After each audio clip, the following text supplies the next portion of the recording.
service that she promised as a young girl, and she has fulfilled. And it is a lesson to us all that we should take really to our hearts. It's a very good point to make right at the start of the day.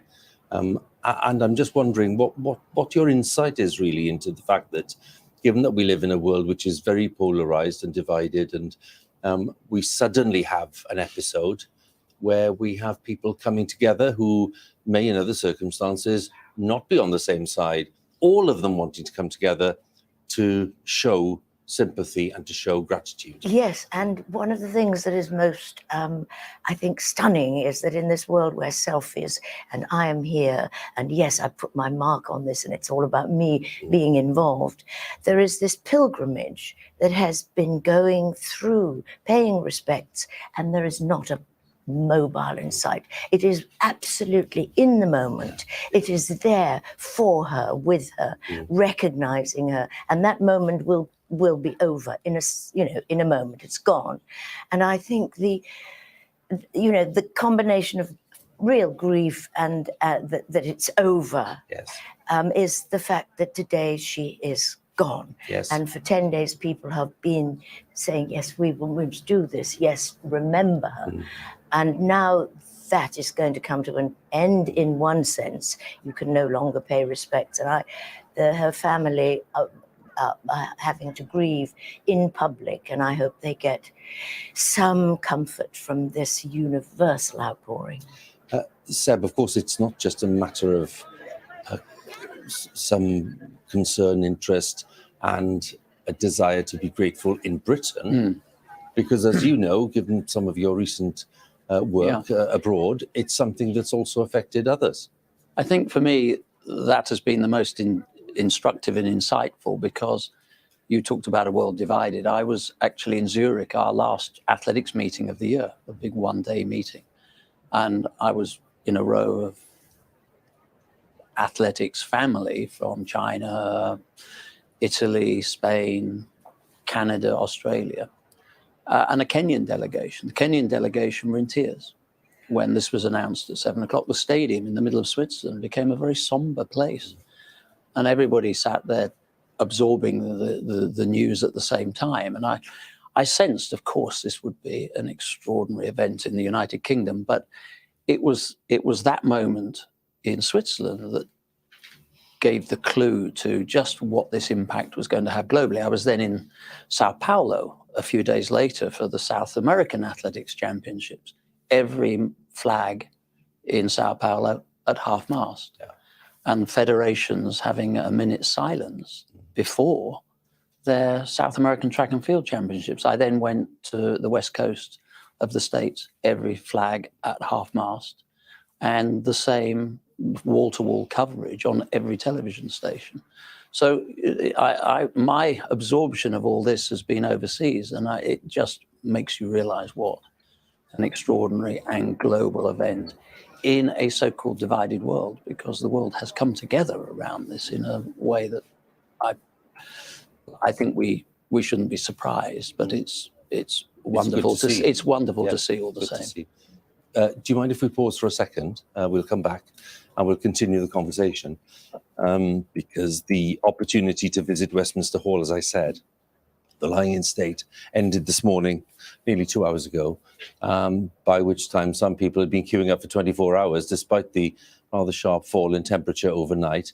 Lots of people, of course, are crowding along the route itself. Parliament Square looking fairly quiet at this point, but trust me, it'll be very full later on, with a tri-service guard of honour dominating Parliament Square itself. And just wait for that first procession and the sound of the pipes and drums. Honestly, you will be blown away by it. So let's join Sophie, who's in Parliament Square.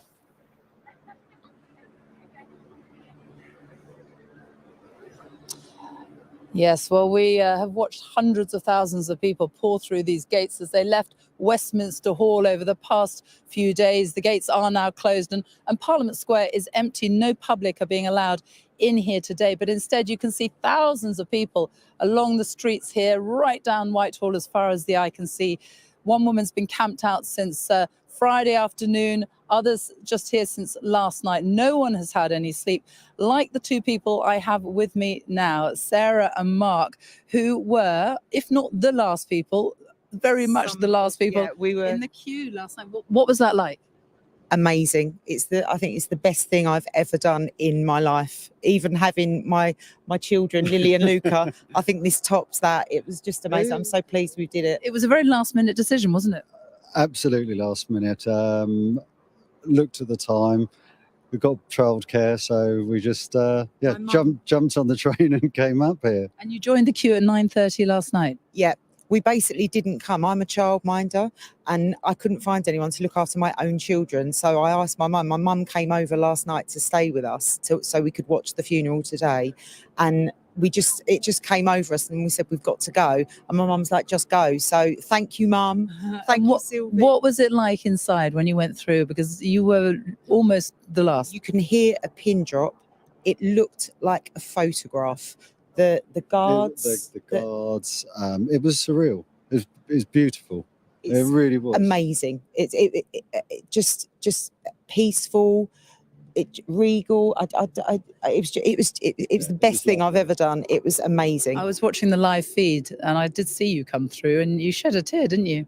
Yes, I did. I mean, I am a naturally emotional person anyway, but the wave of emotion and love and just the moment is this. I mean, this is a history. Nothing you've ever seen before. I mean, look at where we are now. I mean, we are Mr. and Mrs. Barlow standing in this square, and you're here.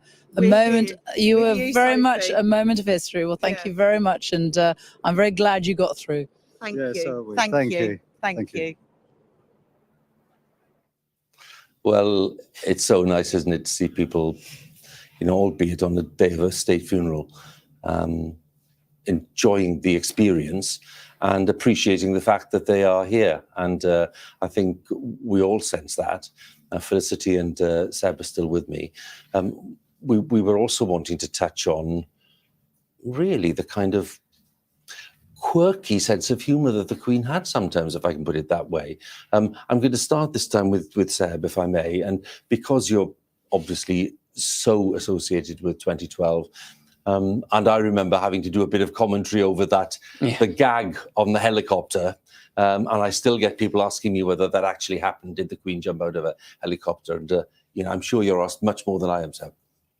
There isn't a day that goes by without somebody somewhere in the world asking me about this, and a whole heap of people still believe that she did actually jump from the helicopter. No, genuine. No, really? No. But no, it was an extraordinary moment. It was Danny Boyle who was our director. Yeah. It was the only day throughout the 7-year period of the games when I did genuinely feel the globe wobbling as he came in and said, we've done some market research and it shows that the Queen and James Bond, in that order, are the iconic, they're the global, iconic global figures. And wouldn't it be, I was buying right up to that moment until he said, wouldn't it be a great idea if we could get them to jump out of a helicopter together?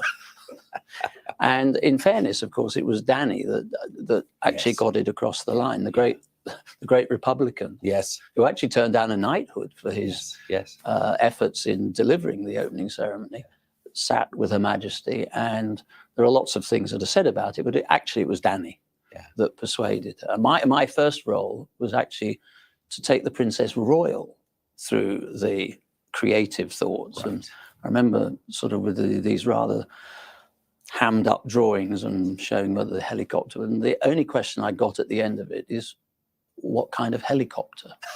And I realised, of course, she knew everything about helicopters. I said, well, you wouldn't get a Chinook under Tower Bridge. Oh, that's wonderful. You might get a Sea King, and it would need to be a twin engine. And I suddenly, of all the questions I thought I'd get, and that's actually how it started. But she entered into the spirit of it. It was a stroke of genius, really. Well, I think it is. I will say it from this distance, but I think it will always be the iconic moment in an opening ceremony. That and Paddington. Yes. More and the ability recently, to keep the secret, because we filmed the Olympic sequence back in February. And with the exception of one newspaper that managed to run the story, but on April Fool's Day. And so our communications team said, have you looked at the date? And they sort of left the idea. And then clearly with the Paddington story, that there were very, very few people knew that was what was going to happen. It's remarkable, really. I was just going to touch on the fact that you knew Princess Margaret, the Queen's sister, very well, because as I understand it, you did actually do a reading at her funeral, which was a great honour for you, but reflected your relationship with them. And I'm just wondering how far back your memories go. There's a lovely image there, look, which is of Princess Margaret and Lloyd Webber, and there you are on the left-hand side. We're going to be chatting to that gentleman in the middle in a short while. Yes. What are your memories of that? Did they go back as far maybe as the coronation, or where do your memories go back to? Well, my memories of the beginning, I suppose, that I remember is watching the coronation black and white when I was a little girl of 6, and we had to close the curtains, and we watched it, a collective family together with dogs and things. And I remember, I can still remember that the overwhelming feeling was that she was so beautiful. The Queen was so young and she was so beautiful. And then there was this moment that I think is well recorded when she comes onto the balcony with Prince Charles and Princess Anne, and they're very little girls. She has these beautiful gold bangles, and she's standing there, Queen, and Prince Charles, as a little boy, is playing with her gold bangles.